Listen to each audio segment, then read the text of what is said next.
Look, at my age, you know I've been to a lot of doctors. Healthcare partners, they really care. They're concerned about your health. They're all the best. I am Roberta, and I am a healthcare partner. Visit hcpnv.com to hear my story. News 46 is brought to you by Comfort Hospice Care, where we give our patients and their loved ones peace of mind, knowing we provide the highest quality of care 24 hours a day, 7 days a week. For more information, call 751-0349. News is also brought to you by Bees Embroidery and Garment Printing, specializing in custom and personalized decoration of gifts, garments, and more. Call 775-727-9444.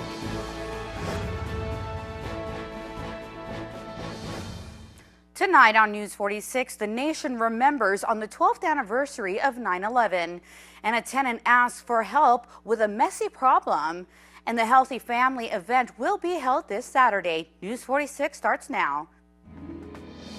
You're watching KPVM News 46 with Monique Mitchell. Local coverage from Deanna O'Donnell.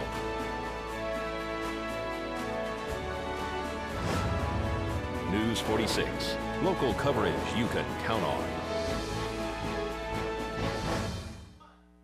Good evening. It's Wednesday, September 11, 2013. I'm Monique Mitchell for News 46. Well, the nation is remembering and vows once again to never forget the thousands of lives lost 12 years ago on September 11, 2001. A private ceremony was held once again by Pahrump Valley Fire and Rescue at Station 1 on Highway 160 and Basin Avenue.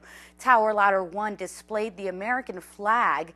Tower Ladder 1 proudly served during 9/11 at the World Trade Center before being refurbished and placed in service once again here in Pahrump. And we conclude our conversation with political activist Niger Innes. We're in a situation where 86% of us had health insurance.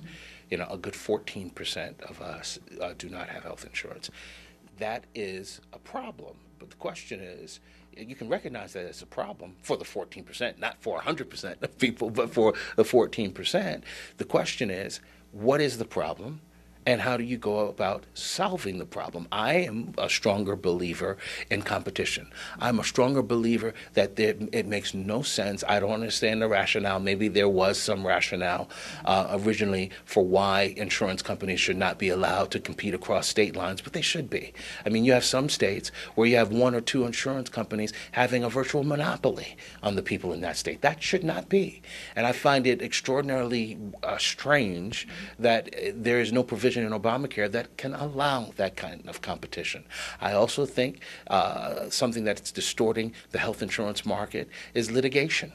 You know, and what we need badly is a sensible tort reform, so that, you know, doctors' biggest concern is not their patient or the hospital they work for, but it's malpractice insurance. I mean, I'm not saying there should be no government, okay, but I do believe in limited government, and where possible, the private sector can come in and either be a partner or problems can be solved in the private sector. I lean towards that. Having said that, I would be definitely for streamlining the process. The complaints that I've been hearing from doctors' offices is that they have had to hire several different people, not to make their service to the patients more efficient, not to make sure that they are delivering the service and preventative care and other type of health care to the patient, but because they need secretaries and assistants to deal with the paperwork that these new regulations are forcing them to go through. I hear small businesses are having all kinds of issues with abiding by Obamacare. And this is just the tip of the iceberg. I think we've got Obamacare has got some severe problems that are going to confront the American people. And look, you have an economy that has just been limping along over the last few years. And I think that the economy is ready to explode positively. But the reason it has not exploded is because people are deathly afraid. They and deeply unsure about what the future holds for them with all these regulations regulations coming down the track, Obamacare being one of them. Anybody that mails packages away overnight, and you have the choice of doing a U.S. mail, or you can use Federal Express, or you can use UPS. When you have options, okay, and you're not forced to be limited to using U.S. mail alone, that gives the consumer more freedom, more choice, and it forces the providers, government and private, to be more competitive. That's how our healthcare system should be as well. Well, folks, after the break, Celine MacArthur gives some advice on how to avoid kidney stones. Next in Prescription Health. You'd be hard-pressed to pass that. From calcium to a cola controversy, we're stomping out some of the biggest kidney stone myths. And is it hard like a rock? Yeah, it's a rock. I mean, you put this in your garden, you wouldn't know the difference. Move something like that. And how big was that one that's dusted now before? This was about 2 centimeters. This portion of the news is brought to you by Children's Dentistry of Pahrump, specializing in sedation dentistry, now accepting adult patients. Call now for free IV sedation with dental implant, 751-2184. Welcome back to News 46. Well, more than 1 million people are sent to the hospital each year from kidney stones, and once you've had one, your chances of getting them again are about 75%. Celine MacArthur tells us how to avoid them by making some easy dietary changes. This health tip is brought to you by Humana. Visit our local office in the Pahrump Valley Junction Shopping Center or call 775-727-0871. This is what stones actually look like. About 1 in 10 adults will have a kidney stone in their lifetime.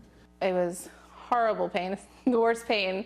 It's just like childbirth. Jennifer Miller has had 2 kidney stones. Both needed to be surgically removed. During her ordeals, she heard a lot of bad information. There's so many myths that I found out that aren't true. The biggest one kidney stone specialist Dr. Michael Lipkin hears, avoiding calcium cuts the chances of kidney stone recurrence.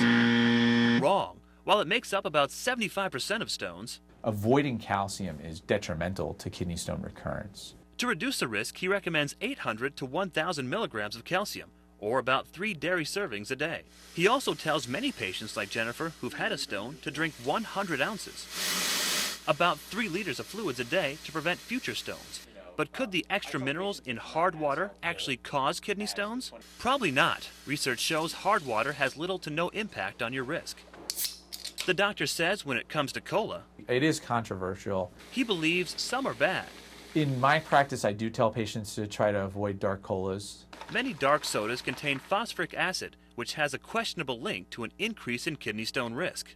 But There are actually sodas that can help prevent stones. he says those with citrus, like Sprite, Diet Orange Soda, even Mountain Dew, can help prevent calcium in the urine from forming a stone.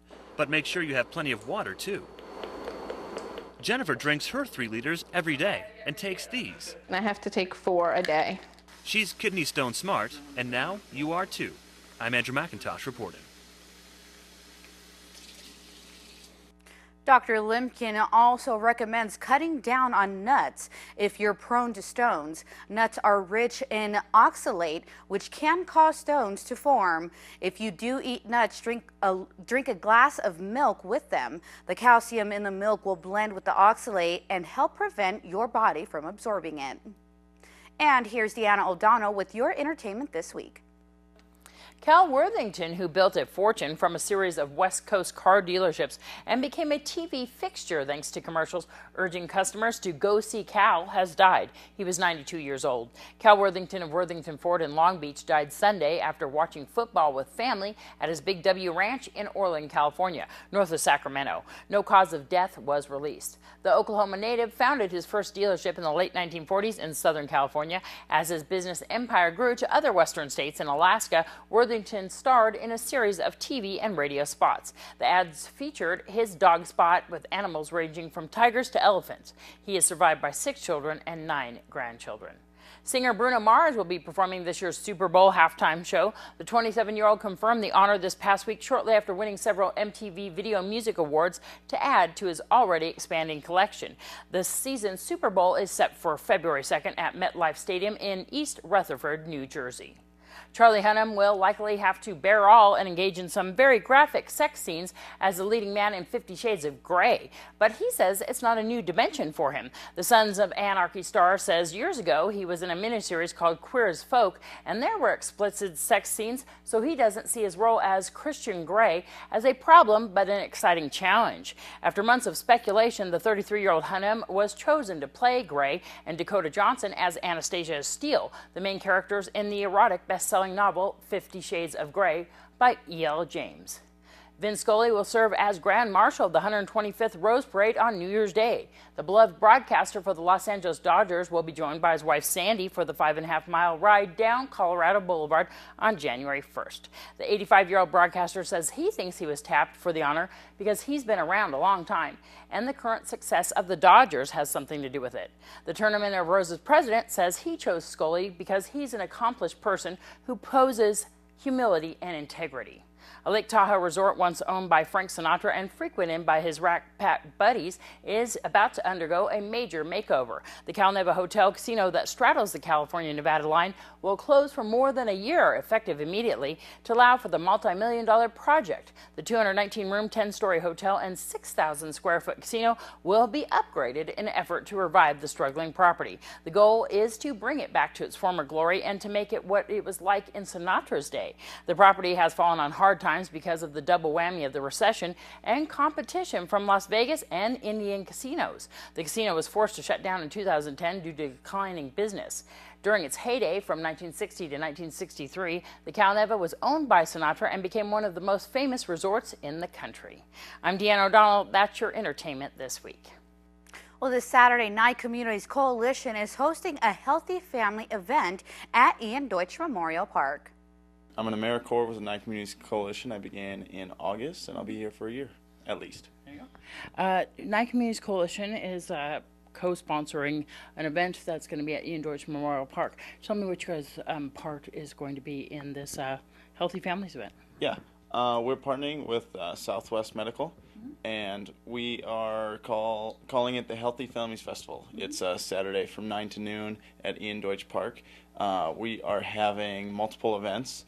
We're having a child car seat demo hosted by the Nye Communities Coalition, the car seat task force.